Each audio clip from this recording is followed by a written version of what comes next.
nosotros podemos crear nuestro futuro. Tenemos que saber cómo. La mente es algo de tal complejidad que es muy difícil definirla y mucho menos con 4 o 5 palabras. ¿Qué es entrenar la mente? Lo primero es entrenar la atención.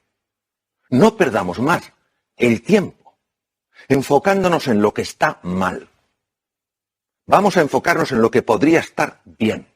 No en quién tiene la culpa, sino en qué podemos hacer nosotros juntos.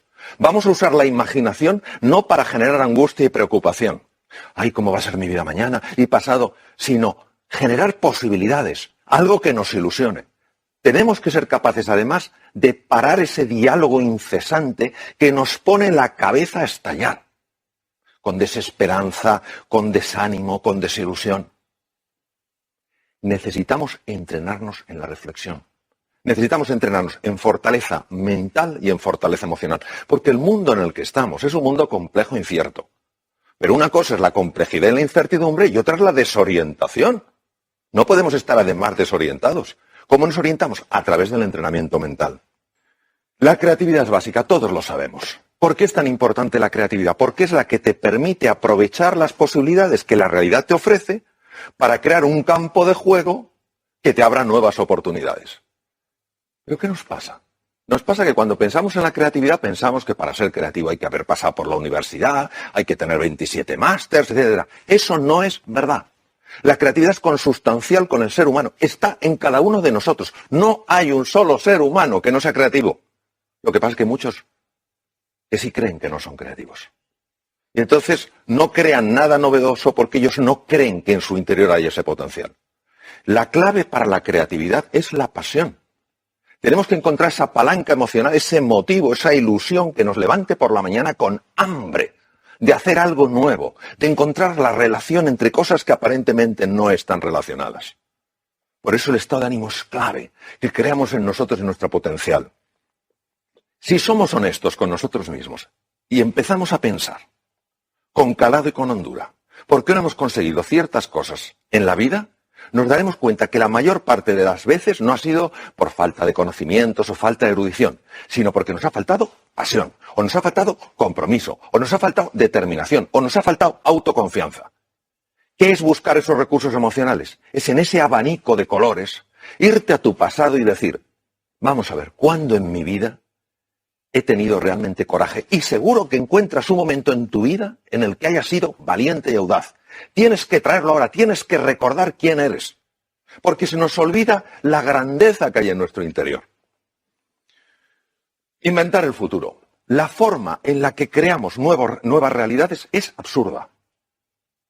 Consultamos al pasado y le decimos, pasado, yo he podido hacer esto, y el pasado dice, no, pues entonces no podré. ¿Pero qué es eso?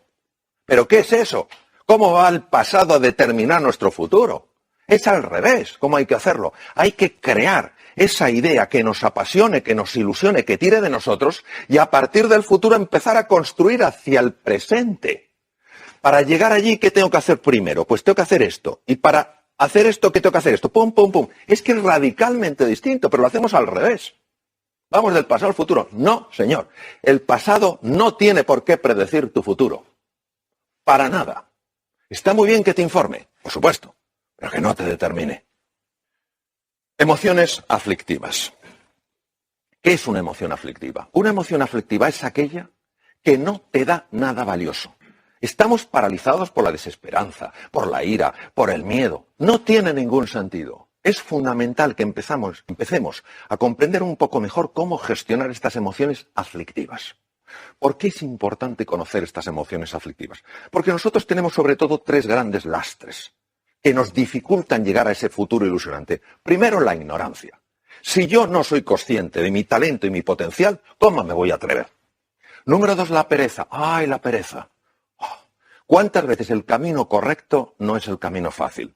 Pero el tercero es el miedo, una de las emociones aflictivas más potentes. Entonces, ¿qué podemos hacer para gestionar el miedo? Yo de todas las cosas que he visto en mi larga trayectoria como cirujano y en muchos temas en los que he estado metido, al final me doy cuenta de una cosa. El miedo, cuando te engancha, hay que gestionarlo por vía física, utilizando técnicas físicas. técnicas respiratorias, gestionando el diafragma porque es el que te cambia la química hormonal, cambiando el foco de tu atención, utilizando colores. ¿Por qué colores? Pues no lo sabemos. Esto lo descubrieron científicos orientales hace miles de años. Los colores tienen un impacto tremendo en el hemisferio derecho del cerebro, que es el que gestiona estas cosas. Nosotros sabemos que al imaginar un color azul llevado a ciertas partes del cuerpo, sabemos que automáticamente empieza a cambiar esa emoción aflictiva. ¿Por qué? Bueno, porque cambia la química, las imágenes generan emociones, las emociones están asociadas a procesos químicos. Entonces, es fundamental que sepamos que el miedo se puede gestionar, por lo menos, para que no nos paralice cuando es una emoción aflictiva. Luego hay una cosa que es que creo que la tenemos que recuperar. Nos hemos pensado que los éxitos suceden solos. Se ha perdido la cultura del esfuerzo. No tiremos la toalla. Cuando aguantamos la tensión y estamos incómodos, y es normal que estemos incómodos, el cerebro automáticamente tiene que resolver ese dolor. Porque su misión es evitar el dolor. ¿Cómo lo resuelve? Abre la ventana de la inteligencia y la creatividad. Y por eso todos sabemos que cuando hemos aguantado de verdad, de repente, no sabemos cómo, hemos encontrado una ventana, un espacio. Anda, ¿cómo no lo había visto antes? Porque hay que esforzarse buscando y trabajando. Por eso la determinación, la persistencia, la paciencia son valores tan grandes. Entonces ahora no podemos decir, no, esto sucede solo. No es verdad. No es verdad. El ser humano necesita esforzarse por aquello que vale la pena en su vida. Creo, desde mi pequeña perspectiva, que necesitamos urgentemente recuperar los valores. Valores que no dependen de un credo, que no dependen de una cultura, que no dependen de una forma de pensar. Están implícitos en la naturaleza humana. ¿Qué es un valor? Un valor es todo aquello que a mí, como ser humano, me perfecciona. Si la generosidad me perfecciona, eso es un valor. Si el coraje, la audacia me perfecciona, eso es un valor.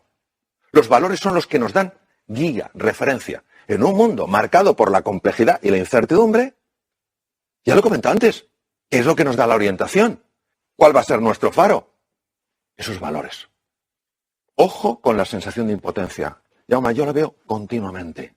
El diagnóstico actual es un diagnóstico serio. La situación actual del mundo es seria y es compleja. No lo podemos negar. No podemos ser como la avestruz, aunque eso no lo hacen las avestruces, lo de hacer un agujero. No hay una avestruz así de tonta en toda África, vamos, que meta la cabeza bajo tierra, ni de broma. Pero claro, de acuerdo, tenemos un diagnóstico. Luego hay un pronóstico. ¿Qué es el pronóstico? El pronóstico es lo que los expertos dicen sobre eso. El médico te puede decir como experto, tiene usted una neumonía con el antibiótico adecuado, los antibióticos adecuados, pues en una semana usted se cura. Eso es el pronóstico. Y otra cosa es el veredicto. El veredicto no lo puede dar nadie. ¿Por qué? Porque entre el diagnóstico y el pronóstico y el veredicto hay un espacio enorme. ¿Cuál? El uso de mi libertad y de mi potencialidad como ser humano. ¿Qué es lo que nos perdemos? Nos perdemos lo que puede emerger del ser humano cuando ese ser humano dice, ahora yo, ahora me toca a mí. El drama de hoy no es ya la dificultad que hay, que es real, sino nuestra sensación de impotencia que le está acompañando. Es importantísimo que sepamos que nosotros podemos escuchar dos tipos de voces. La primera voz es la de la jaula de grillos. No puedes, no eres capaz, no hay salida. Tú ni siquiera lo mereces. A eso no hay que escucharla. Y hay otra que es el maestro interior, que te dice confía en ti, cree en ti. ¿Cómo notas que te habla uno u otro? Es muy fácil notarlo. Cuando te habla el maestro interior, notas paz y serenidad.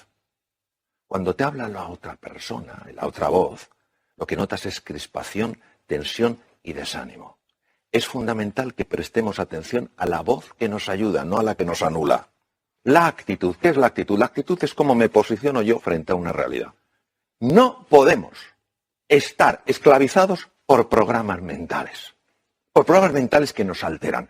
No somos criaturas que solo reaccionemos, que nos pinchan y quitamos el brazo, que nos queman y quitamos el otro brazo. Hemos de recuperar nuestra libertad interior y decir, de acuerdo, esta situación es dura, esta situación es compleja, no me gusta. Yo, si hubiera podido, no la hubiera elegido, pero me ha tocado. ¿Qué puedo hacer para relacionarme con esa situación con mucha más potencia y mucha más energía? Entonces, en ese momento, cuando yo utilizo mi libertad interior, mi libertad creativa, ¿qué es lo que me hace verdaderamente humano? Salgo de la dimensión de máquina. Ya no reacciono. Ya no soy alguien que dependa exclusivamente de las circunstancias. Soy influido por las circunstancias, pero no soy determinado por ellas. Entonces, vamos a dejar de hablar tanto de lo que está mal. Y vamos a hablar un poquito más de qué está pidiendo de nosotros la vida. Pues la vida lo que está pidiendo es que demos la talla que por naturaleza tenemos.